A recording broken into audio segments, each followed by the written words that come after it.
VGK closes out the year with a matinee against the Montreal Canadiens. Our preview comes your way next on this edition number 1001 of Locked On Golden Knights.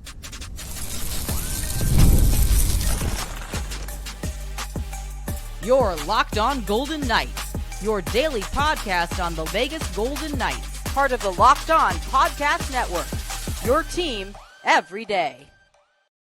Well, hi again, everyone. Tony Cardasco and Chris Golick at night from Las Vegas. Thanks for making us your first listen each and every day. You can find us wherever you get your podcast. Please make sure to subscribe to our Locked On Golden Knights YouTube channel. So you are going to get out there on the strip, 400,000 revelers, Mr. Chris, this weekend, this holiday week, I should say, for New Year's Eve. So good for you. Bravo, going to T-Mobile Arena, although it shouldn't be too crazy during the afternoon. VGK versus the Habs on Tuesday, T-Mobile Arena, 12 o'clock noon face-off. The Golden Knights are riding a 6-game win streak. VGK is always home for the holidays, as we know. You know that song, There's No Place Like Home for the Holidays? Well, I've heard that one. I finally heard a song that you referenced. That's about time, right?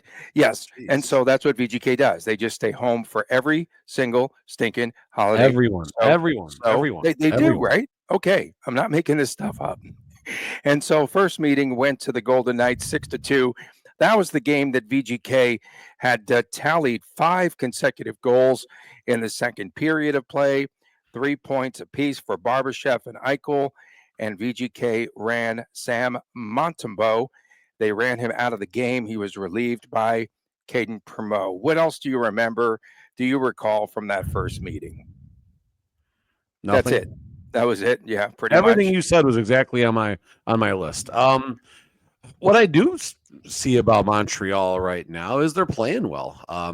Winners of 5 of the last 6. They're in the midst of a 6-game roadie. Lost to Columbus 4-5, but then wins against Florida and Tampa, and that was a back-to-back scenario.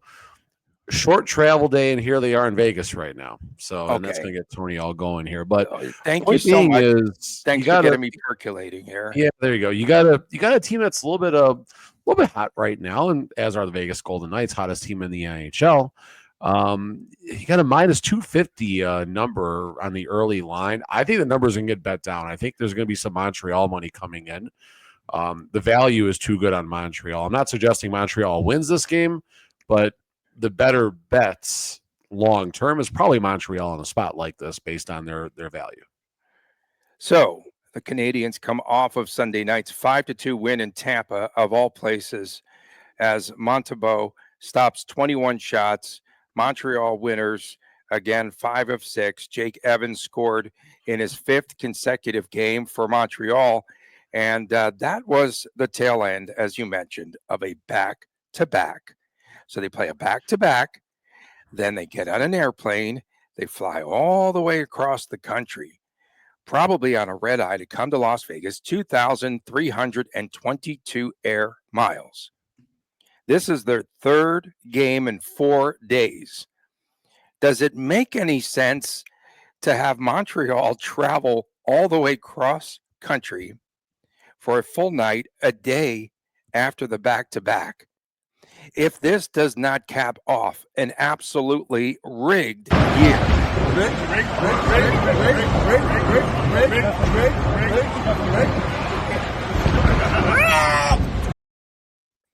A rigged year.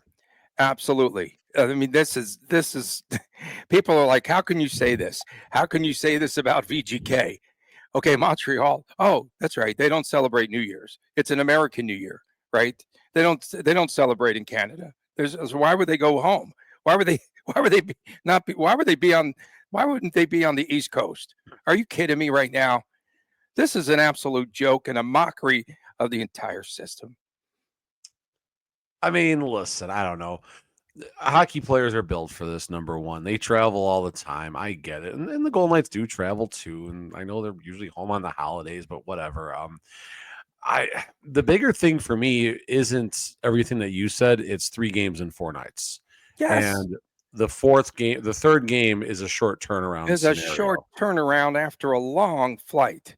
I don't know if they would fly right after the game. I mean, that's a 3.5 hour flight from. About 4 or 5. About 4 It or could be 5. longer depending, but yeah, I mean, either way, okay, a 4 hour flight. My assumption is Probably they'll play 5. the game, get an early But night. where's and Tampa? Is fly in the Tampa morning. north of Las Vegas? Is it north of here?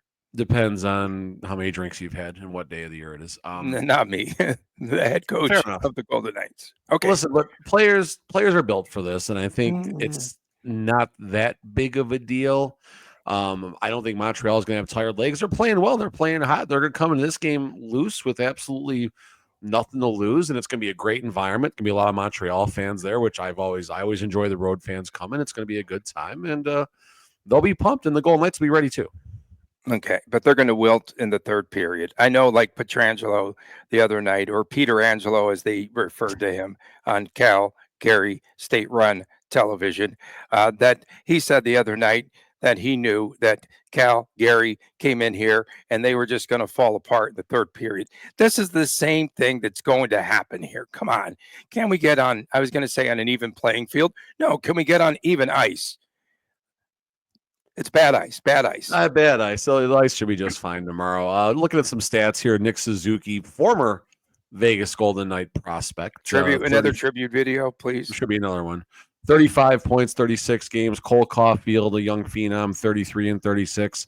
Lane Hudson, defenseman, rookie, young defenseman, 26 points, 24 assists. We might have a young Cale Makar, Roman Yossi on our hands right there. Jake Evans doing fine. Slavkovsky, 20 and 33, famously the pick that went number 1 overall before Shane Wright and pissed him off at that draft. So a lot of interesting things to look forward to at this one. Goaltending, you mentioned Montebo earlier. Team Canada, Montebo. You want to get me started? We can talk about that some. 290 goals against, 901 save percentage. So a lot going in favor for Montebo here. And I mean, it should be a fun game, right? I don't think it's going to play out like a team with a minus 250 advantage, if you will, on the betting lines. I don't think they're going to need Canadians are going to need an early lead. They're currently in 6th place, right? They're in the Atlantic Division. The Canadians enjoying success, as you mentioned. They've won 5 of 6. But get this, they are still, they say, on track to have long-term sustainable success. They'll get 2 first-rounders in the upcoming draft. They've got 2 second-rounders, 3 third-rounders. They say that they're still going to sell at the deadline, so keep an eye on a free agent forward like Joel Armia there for Montreal, because he could wind up being a Golden Knight at some point. Correct? Yeah, you never know. I mean, this is about the time, definitely when the calendar turns tomorrow night. That's when the trade talk is really going to get going. I saw Zegras' name mentioned. I put a thing out today. Hey, do you want him? Do you want him with VGK? Would you want him on this roster? Would he fit in? I think it's a nice swing for the fences and see what happens. There's concerns about his defense. Okay, fine. There's concerns about him being young and immature. Okay, fine. Jack Eichel, hello. Remember how that went? There's concerns about Jack Eichel. Am I saying Zegras becomes Jack Eichel? Let's pump the brakes a little bit. But could a player like Zegras with all those veterans around him learn from a player like a Jack Eichel and Pietrangelo and Mark Stone and so on and so forth and be just fine? I think so. I mean, Alex Tuck, we've heard people talking about, and some other random names and stuff. And this is the time, right? This is the time that those talks are going to start to get going here. But again, important matinee. I mean, this would cap off what, a 1-loss month for the Golden Knights in December, or something like that. I mean, it's just remarkable. And 6 straight. They've won 6 in a row. I mean, what's 7's better than 6, right? Right. Might as well finish it off.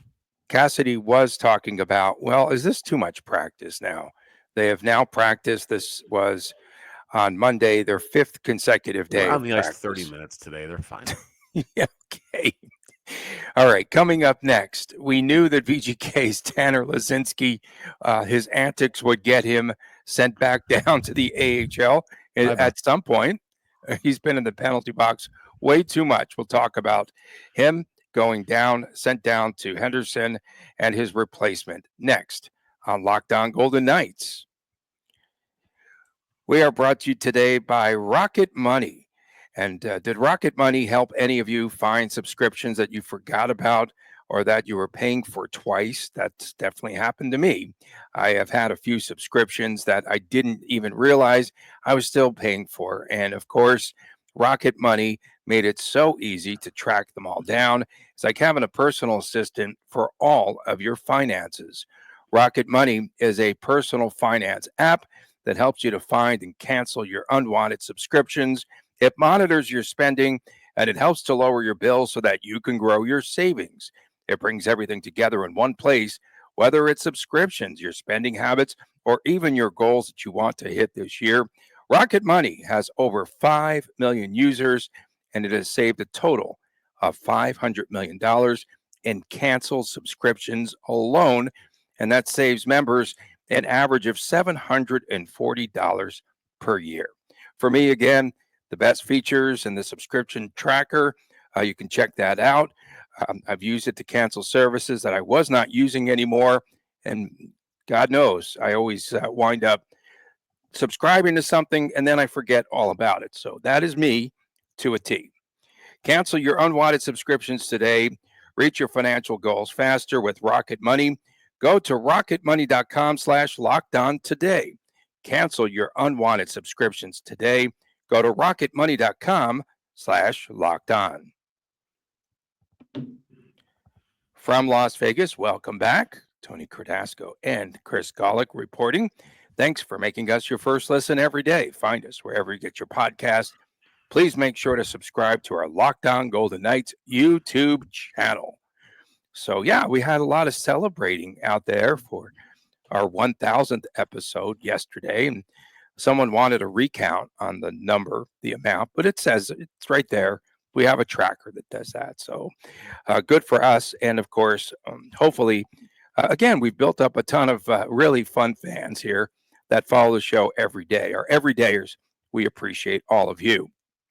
So Bruce Cassidy said yesterday that Tanner Laczynski is a natural center man, perhaps playing out of position is what he said. He was playing out of position on the wing. So Bruce Cassidy of VGK, they bring up Jonas Ronbjorg to take his roster spot on Monday.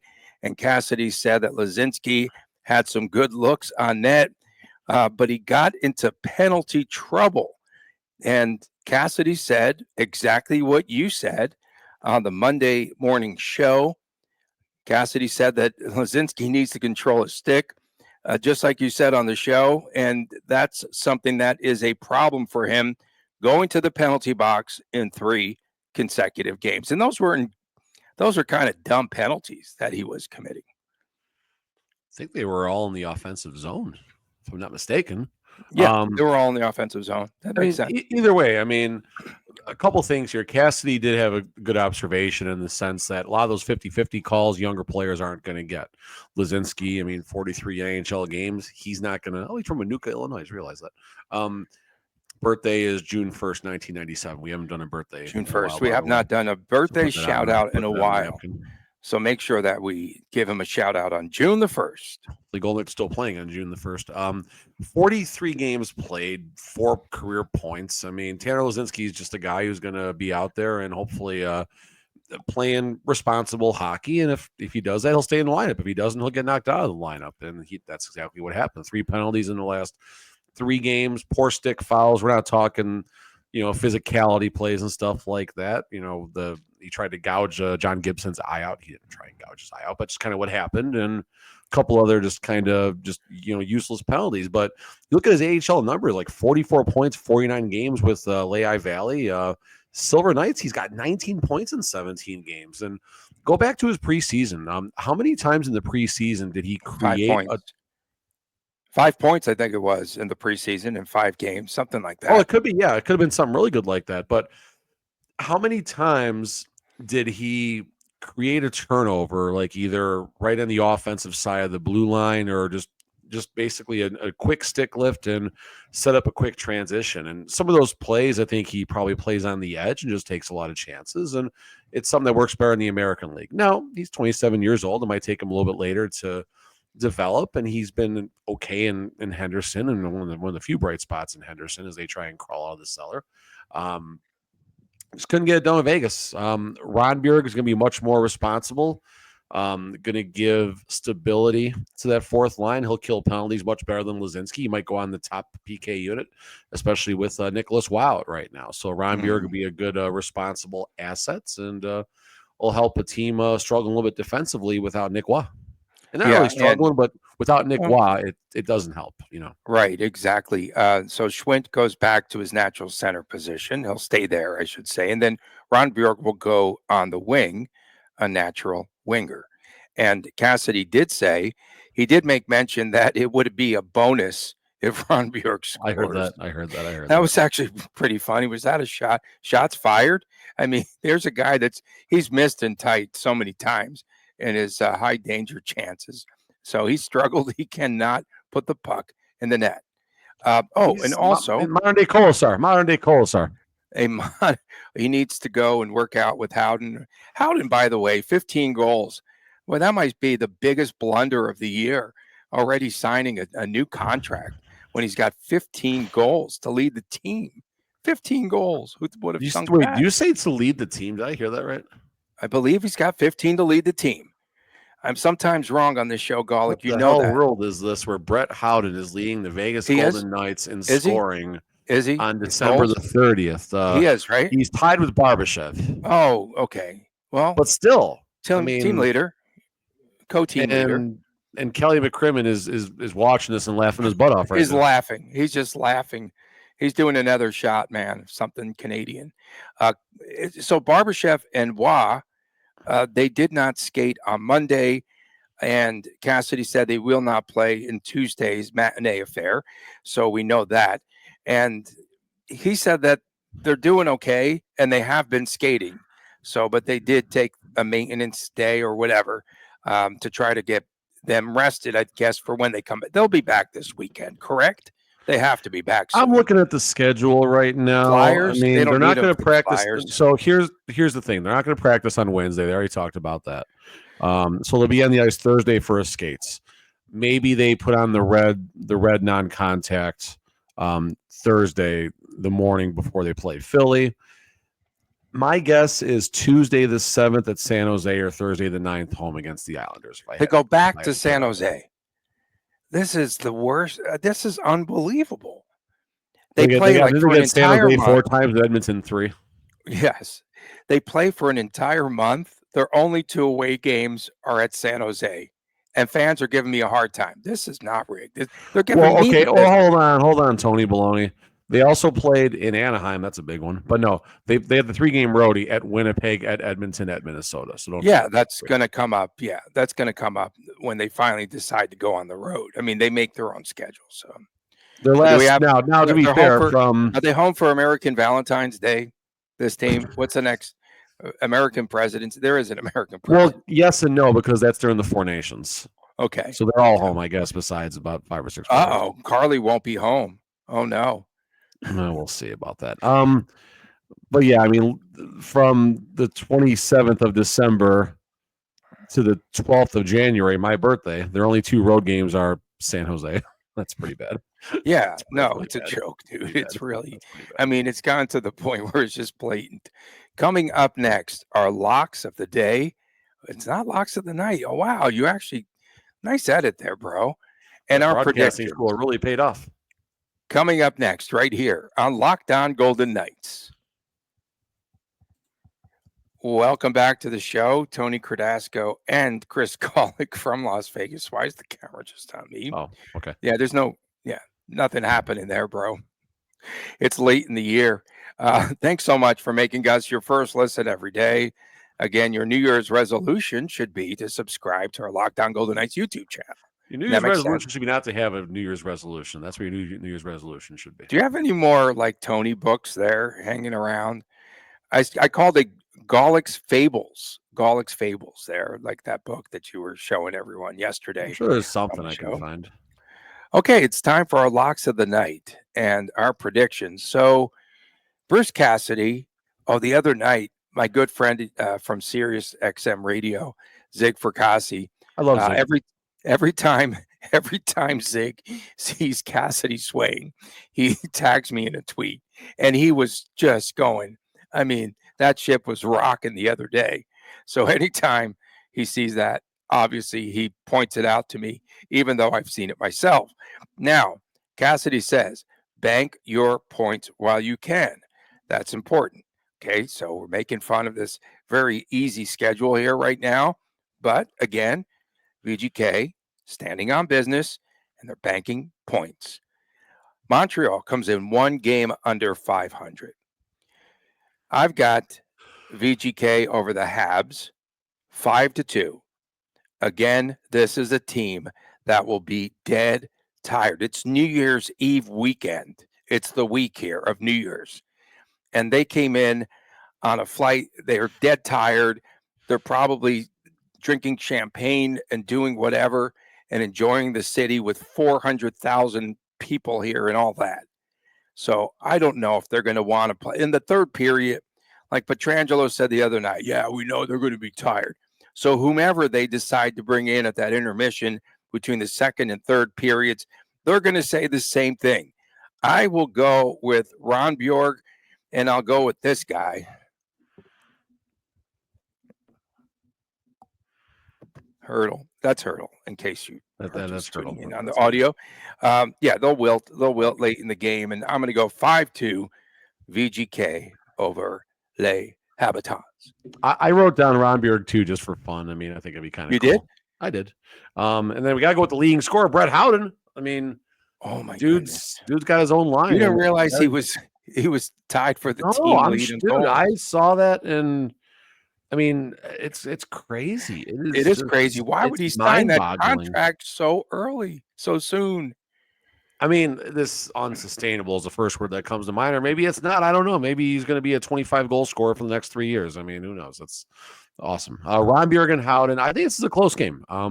This is a game I think that could go either way. I think the last goal of the game, the goal-ahead goal, is going to come under 4 or 5 minutes left. Whoever has the puck last will win the game. Exactly. 3-2 Vegas. Going to be close. People who think they're going to bet the puck line tomorrow night. Yeah, 3-2. 3-2. Wow. And anyone who's going to go out and bet the puck line think they're going to get a walk in the park with an easy bet. No way. No way. I mean, you might get there with an empty netter at the end of the game, but this game will be in the balance lights. So do you feel that maybe the night before this big matchup that Team Canada had a little huddle there with its two goaltenders and maybe worked them out a little bit or did something there? They probably took them to dinner. They probably took Hill and Montembeault to dinner. Absolutely. By the way, too, Bruce Cassidy said so far things that have more or less surprised him. The team defense is getting better. This is one of the reasons why they're so good in the month of December. And of course, he said the penalty kill has made strides. How many shorthanded goals? I think it's 5 shorthanded goals they have now. And Tampa leads the league with 10. They have 10 shorthanded goals this season, which I thought 5 was a lot until I looked that up. It's crazy. Yeah, I mean, you go back to the Riley Smith, William Karlsson, the power kill. I mean, that was a fun sight to watch for basically the first 6 years of the Vegas Golden Knights. And I mean, some of Karlsson's best goals came on the kill, right? You had the between the legs deke against the Sharks in early March, I think, of the first season. And yeah, so good to see the penalty kill keeping the other team's defense honest out there, I guess, if anything, right? If it's in the back of your mind that you're going against a good, a stout penalty kill that has a chance to bring one back, it's in the back of your mind, and it might make you, grip the stick a little tighter, like we hear and stuff like that. And it just might make you, wilt you to a mistake. Do you have a TikTok account? Because that Cat Siberian Orchestra video would go viral on TikTok. I do have a TikTok for the business. Yes, I don't use it enough as much as I should, but I definitely should utilize that more. It's so easy with Canva just to make an advertisement become a video too. So I should do more of that. But I got TikTok, I got eBay, I got whatnot, I got YouTube, I got Facebook, I got Twitter, I got it all. Got it all. So you'll be on the strip in the morning for the matinee at noon. Yeah, I You gotta and go to my little card Chris? shop, pick up some goodies, and we'll be there about probably around 10:30, 11 or so, and yeah, hang out and get home At and night? cook some Oh, pizza. No, we'll be oh, there about no, yeah, we're going now. We're gonna stay out all night. Me and Chris are you're gonna gonna party, pull go an to some all-nighter, Buffalo you and spots. little Chris? You guys need a gig on the strip, man. He plays that laundry basket like nobody's business. I miss playing music. I haven't dusted off. I mean, that bass guitar literally need to be dusted off. That thing hadn't been touched in a while. I miss playing gigs out of here, man. We used to play in a Foo Fighters tribute band, and there's another band. There's like a bunch of random rock and classic rock and stuff. And a lot of our gigs, actually, I don't know if I can say this, was at there's that place off of Russell in 95 attached to the Gentlemen's Club over there. They have Oh a my sports goodness. bar in there. There's a sports They bar. It's did? like half and half. If you Is go that to place the door, closed? I think it's closed, no, it's no? open. It's open. No, I have not been Okay. there. I haven't checked If you lately. I if you will. make a left turn when you go in, it's To your left. naughty. It's naughty stuff. You make a Oh, right turn, you're in the sports bar, and that we okay. played so many gigs there. It was actually a lot of fun. Good environment, cool stage, nice sound system. It was a good time. All right. We do appreciate everyone tuning in, and thank you for making Locked On Golden Knights your first listen today and every day. For your second listen, make sure that you find Locked On Fantasy Hockey. That's right. Become a fantasy hockey expert and get the edge over all of your league mates with the daily tips from Steal and Flip. Find Locked On Fantasy Hockey on YouTube or wherever you listen to your podcast. So this is a wrap on the year 2024. Sure to appreciate you, Mr. Golick. I know that you don't make resolutions, but let's just stay healthy this Resolutions are year. dumb. Healthy and Yeah, financially stay healthy. That's stable, good. Yeah, and health is good. financially stable for the fam and all that. Of course, And definitely. for Yeah, the that's cats, the important. cats rely on you, bro. You know, it was easy until we got all the dang cats. That's it, and a hamster. The hamster's the best, though. I think the hamster should be. You can take that like hamster ball, and you could take it to the South Point bowling lanes and throw it down and rock his world. I think it would be pretty cool. We appreciate everyone tuning in. Thanks again. I don't plan on killing a hamster. I want to get PETA on my butt. This is true. Again, we'll see you next time on what is our next time? We're taking Wednesday off, New Year's Day, or no? I think we should record Wednesday. I don't know. Okay, You're not maybe doing we'll nothing. record on Wednesday. Stay tuned, folks. Thursday is the weird day, right? You said? Yeah. For my man, Chris Golick, I'm Tony Cardasco. Happy New Year, everyone. Have a safe and, of course, fantastic year ahead. Don't do And we'll see anything you again. dumb. Tony's usually the one that says it. I'm going to get it. Don't do anything dumb on New Year's Eve. And if you do something dumb, call somebody, call Uber, do something. Don't do something. Call me. Just go on Twitter, find me. I'll pick someone up. I'm not going to sleep that night. So, all right. We'll see you next time right here on Locked On Golden Knights, and please take care.